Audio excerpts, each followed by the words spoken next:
Hola, ¿qué tal? Buenas tardes. Ya casi siendo las 7 de la noche del día 8 de julio del 2021. Les vengo a dejar esta nota. Hoy no voy a hablar de bibliotecas, pero sí voy a hablar sobre los libros medievales, la forma en que eran armados o, bueno, diseñados. Imagínense, el medievo. Entonces, lo hacían con oro y con gemas, así que tener uno de esos volúmenes en tus manos, imagínate, volúmenes en tus manos, ya que muy poquitos de estos volúmenes todavía han sobrevivido intactos a través de los años, ¿no? Y bueno, la mayoría de estos libros eran evangelios de grandes monasterios o iglesias.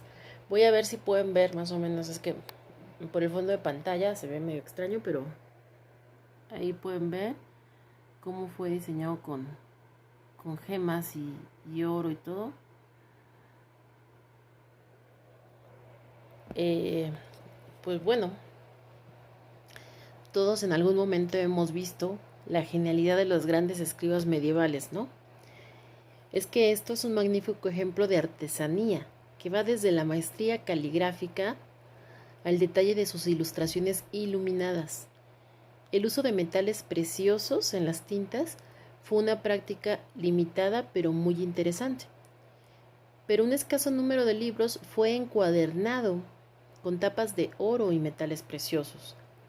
¿Qué ha sido de estos increíbles volúmenes? Pues se sabe que este tipo de encuadernación se practica desde finales de la antigüedad clásica, aunque no ha sobrevivido ningún ejemplar tan antiguo.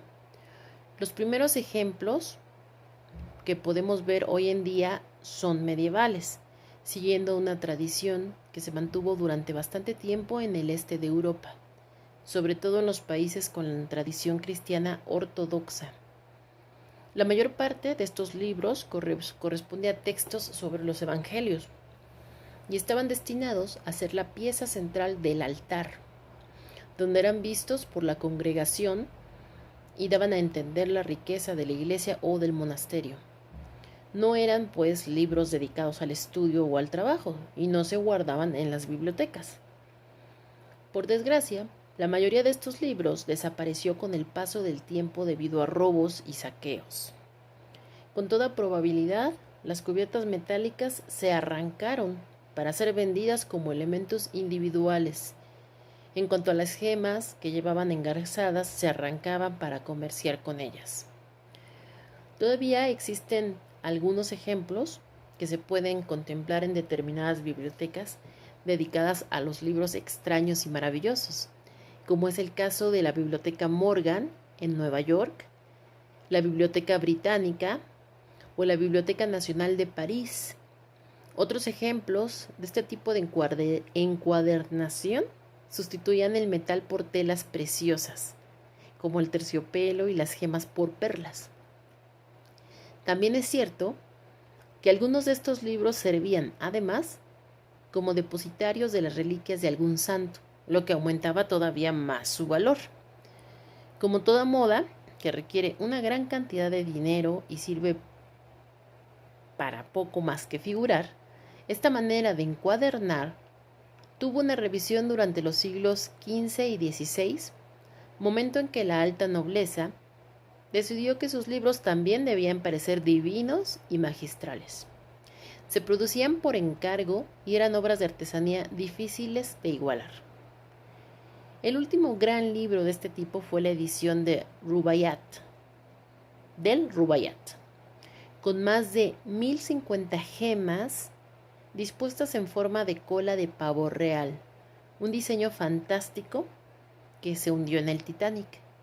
Existe una versión menor de esta edición que puede ser visitada en la Biblioteca Británica. ¿Cómo ven? Yo no, bueno, yo solamente así como que en algunos videos y he logrado encontrar o ver más o menos estos volúmenes, pero bueno, pues así como que físicamente jamás en la vida, ¿no? Pero bueno, pues ya ves, si van a la biblioteca, sí, de hecho, bueno, sí, en algún museo lo podremos ver, la verdad yo no me he topado con ninguno, Sería interesante poder ir a verlos, ¿no? Los que todavía están vivos. Y bueno, como segunda parte de esto, estos fueron los volúmenes medievales, que es donde se hacían con oro y con gemas. También estamos en la otra parte cuando los libros se marcaban a fuego. Esto se trataba ya de una costumbre en la edad moderna y servía para identificar a sus dueños. Los libros eran objetos de gran valor en la edad moderna, aunque es cierto que con la aparición de la imprenta se logró un gran cambio en cuanto a precio y a tiradas.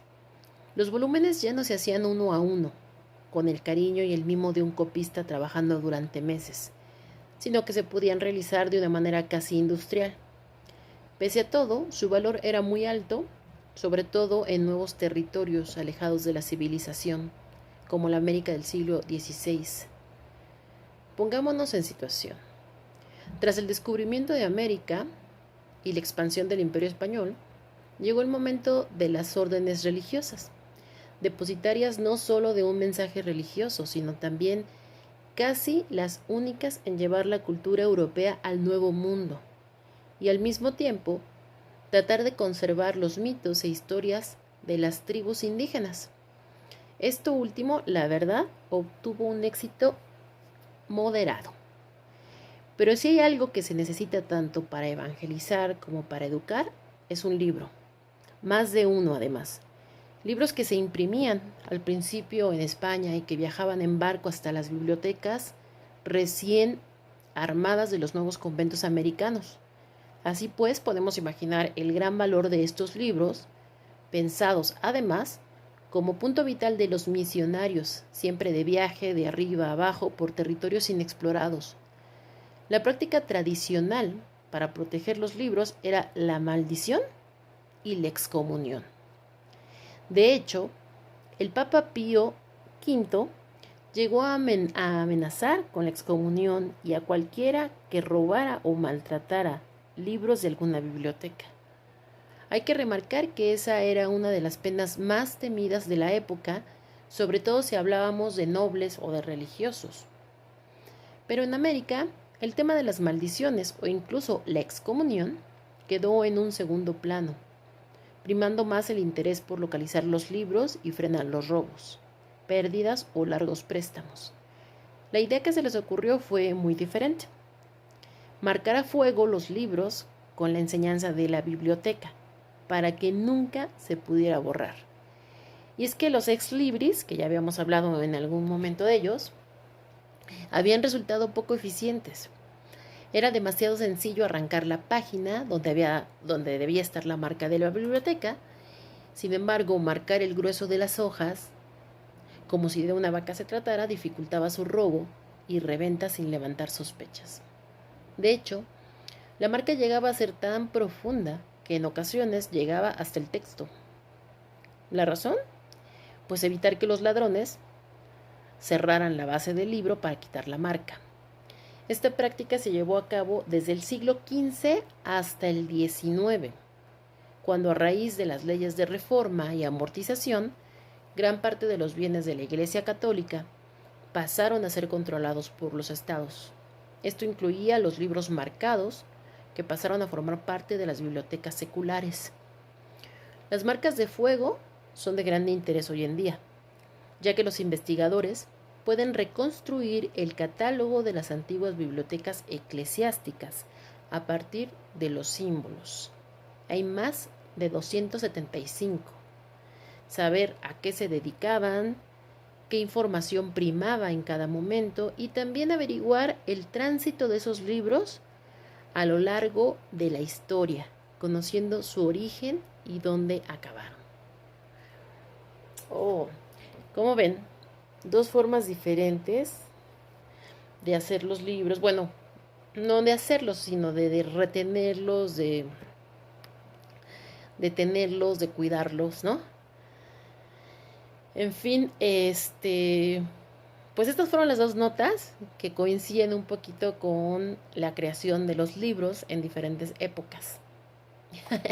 Así que espero que les haya gustado. Si tienen tiempo de darse una vuelta a alguna biblioteca, no, biblioteca no, digo biblioteca, museo, y encuentran alguno de estos textos, ya sean los que están grabados en fuego o los que fueron hechos en medievo con gemas y oro, bueno, pues estaría fantástico, pero bueno, vemos que no son muchos los que aún sobreviven. Pues por mientras yo les mando un beso y les dejo y deseo que tengan una excelente noche de jueves. Chao.